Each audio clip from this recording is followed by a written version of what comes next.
தமிழ்நாடு வருவாய்த்துறை அலுவலர் சங்கம் சார்பில் 10 அம்ச கோரிக்கைகளை தமிழக அரசு நிறைவேற்ற வேண்டும் என உண்ணாவிரத போராட்டத்தில் ஈடுபட்டு வருகின்றனர்.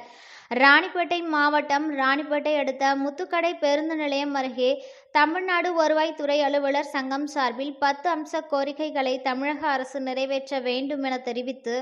இன்று ஒருநாள் தற்செயல் விடுப்பு எடுத்து உண்ணாவிரத போராட்டத்தினை நடத்தி வருகின்றனர். இந்த ஒருநாள் தற்செயல் விடுப்பு எடுத்து நடைபெற்ற உண்ணாவிரத போராட்டத்தின் வாயிலாக தெரிவிக்கப்பட்டதாவது: துணை வட்டாட்சியர் பட்டியல் திருத்தத்தின் காரணமாக பாதிக்கப்பட்டுள்ள பட்டதாரி அல்லாத அலுவலர்களின் பணியிறக்க பாதுகாப்பு அரசாணை வெளியிட வேண்டும் என்றும், இளநிலை வருவாய் ஆய்வாளர் மற்றும் முதுநிலை வருவாய் ஆய்வாளர் பெயர் மாற்ற அரசாணையின் அடிப்படையில் விதி திருத்த ஆணையினை வெளியிட வேண்டும் என்றும், வருவாய் மற்றும் பேரிடர் மேலாண்மை துறை அலுவலர்களின் பணித்தன்மையை கருத்தில் கொண்டு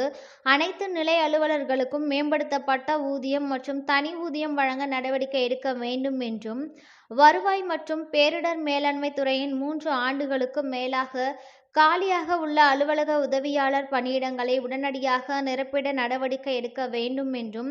அனைத்து வட்டங்களிலும் சான்றிதழ் வழங்கும் பணிக்கென புதிய துணை வட்டாட்சியர் பணியிடங்களை உடனடியாக ஏற்படுத்திட வேண்டும் என்றும், உங்கள் ஊரில் உங்களை தேடி மக்களுடன் முதல்வர் மற்றும் மக்களின் முகவரி போன்ற அரசு திட்ட பணிகளில் அதீத பணி நெருக்கடி அளிக்கப்படுவதை தவிர்த்து திட்ட பணிகளை செம்மையாக மேற்கொள்ள உரிய கால அவகாசம் மற்றும் நிதி ஒதுக்கீடு ஆகியவற்றை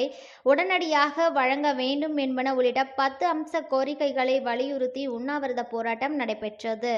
இந்த உண்ணாவிரத போராட்டத்தின் போது 100க்கும் மேற்பட்டோர் பங்கேற்றிருந்தனர்.